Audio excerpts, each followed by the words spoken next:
लेकिन अब सब कुछ थम गया है। 21 अप्रैल 2025 एक तारीख जिसने कैथोलिक दुनिया को हिला दिया। पॉप फ्रांसिस अब इस दुनिया में नहीं रहे, लेकिन सवाल यह है कि आखिर कौन थे पॉप फ्रांसिस? एक आम बाउंसर कैसे बने एक आध्यात्मिक मिसाल, और क्यों उनके जाने से सिर्फ चर्च ही नहीं पूरा विश्व शोक में डूब गया है? क्या थी उनकी छवि जो उन्हें बाकी सभी पोप से अलग बनाती थी? क्या था वो फैसला जिसने वेटिकन को हिला दिया था, और कैसे उनके शब्द बन गए थे दुनिया की सबसे बड़ी उम्मीद? आज के इस विशेष रिपोर्ट में हम बात करेंगे पॉप फ्रांसिस की जिंदगी से जुड़े उन परतों के बारे में जो बहुत कम लोगों को पता है। ये है वेटिकन का साधु और दुनिया की आवाज, एक श्रद्धांजलि, एक कहानी। नमस्कार, मैं मनीष चौरसिया और आप देखना शुरू कर चुके हैं 24 अड्डा न्यूज। गरीबों का पॉप और करुणा का प्रतीक कहे जाने वाले पॉप फ्रांसिस, जिनका असली नाम जॉर्ज मारियो बर्गोग्लियो था, उनका जन्म 17 दिसंबर 1936 को अर्जेंटीना के ब्यूनस में हुआ था। वे मारियो जोस बर्गोग्लियो और रेजिना मारियो सिवोरी के 5 बच्चों में सबसे बड़े थे। उनके माता पिता इटली से अर्जेंटीना आए प्रवासी थे, और यही वजह थी कि पॉप फ्रांसिस में यूरोपीय और लैटिन अमेरिका संस्कृति का अनूठा मिश्रण देखने को मिलता है। उनकी जिंदगी के शुरुआती साल कई मायनों में खास थे। क्या आपको पता है, पॉप बनने से पहले फ्रांसिस ने नाइट क्लब में बाउंसर के रूप में काम किया था। वह युवा अवस्था में ब्यूनस के एक नाइट क्लब में सुरक्षा गार्ड का काम करते थे, और हाँ, इसके अलावा उन्होंने एक चौकीदार के रूप में भी काम किया था। लेकिन उनकी जिंदगी में एक बड़ा मोड़ तब आया जब 1958 में गंभीर न्यूमोनिया और सिस्ट की बीमारी से उबरने के बाद उन्होंने यूसी समाज में शामिल होने का फैसला लिया। 33 साल की उम्र में 13 दिसंबर 1969 को पहली बार पादरी बने। इसके बाद उन्होंने धीरे धीरे कैथोलिक चर्च में अपनी जगह बनाई और 13 मार्च 2013 को 266वें पॉप के रूप में चुने गए।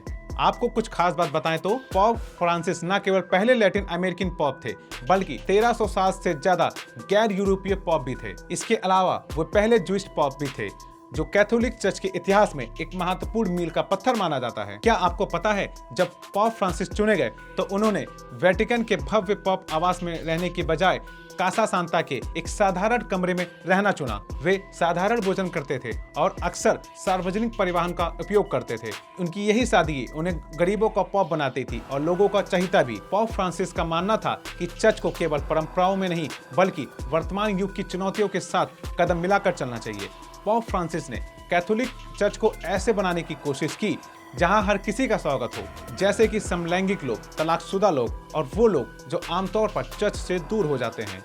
उन्होंने इन लोगों के लिए सहानुभूति और समझ दिखाने की बात कही, लेकिन उनकी ये सोच कुछ पुराने विचार वाले कैथोलिक लोगों को पसंद नहीं आई और इस वजह से विवाद भी हुआ। पॉप फ्रांसिस ने पर्यावरण और शांति संवाद जैसे विश्व के मुद्दों पर खुलकर बात की। उनकी 2015 की किताब लौदातो सी पर्यावरण संरक्षण और जलवायु परिवर्तन पर एक महत्वपूर्ण किताब मानी जाती है। इसके अलावा उन्होंने शरणार्थियों और प्रवासियों के अधिकारों की वकालत भी की और युद्धग्रस्त क्षेत्रों में शांति की अपील की।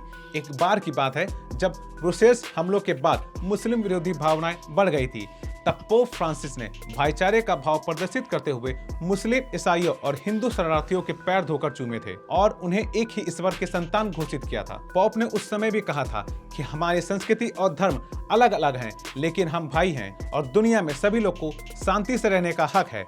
इतना ही नहीं, पॉप फ्रांसिस ने शरणार्थियों के सामने घुटने टेके, पीतल के घड़े से पवित्र जल उनके पैरों पर डाला और पोंछा भी और चूमा भी। यह देखकर लोगों की आंखों में आंसू आ गए। अब आपको बताते हैं कि पॉप फ्रांसिस के निधन का कारण क्या था। पॉप फ्रांसिस लंबे समय से स्वास्थ्य समस्याओं से जूझ रहे थे। युवा अवस्था में किसी कारणवश उनके एक फेफड़े का हिस्सा निकाल दिया गया था और उम्र बढ़ने के साथ साथ श्वसन संबंधी समस्याएं बढ़ने लगी।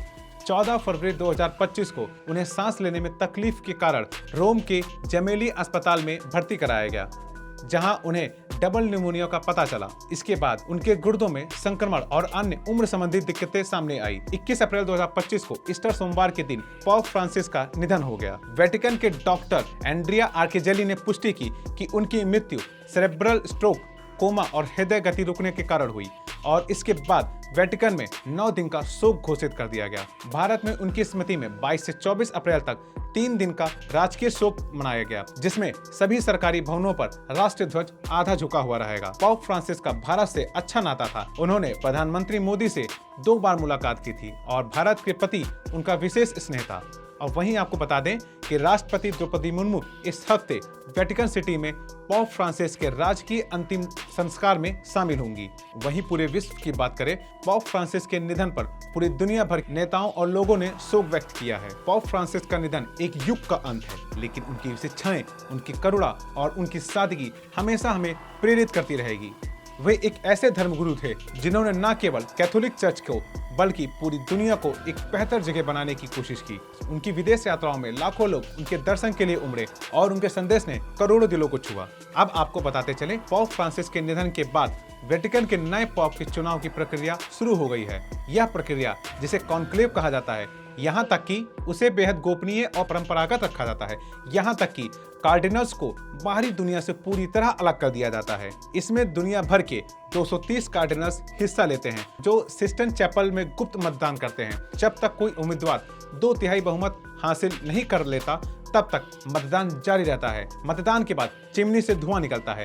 काला धुआं अगर कोई फैसला नहीं हुआ और सफेद धुआं अगर कोई नया पोप चुन लिया गया। इसी अंदाज में नए पोप का चुनाव होता है। तो दोस्तों, पोप फ्रांसिस की यह कहानी हमें सिखाती है कि सादगी और करुणा से बड़ा कोई धर्म नहीं है। आप पोप फ्रांसिस की कौन सी बात को सबसे ज्यादा याद रखेंगे? हमें कमेंट बॉक्स में जरूर बताएं और सब्सक्राइब करें 24 अड्डा न्यूज। धन्यवाद।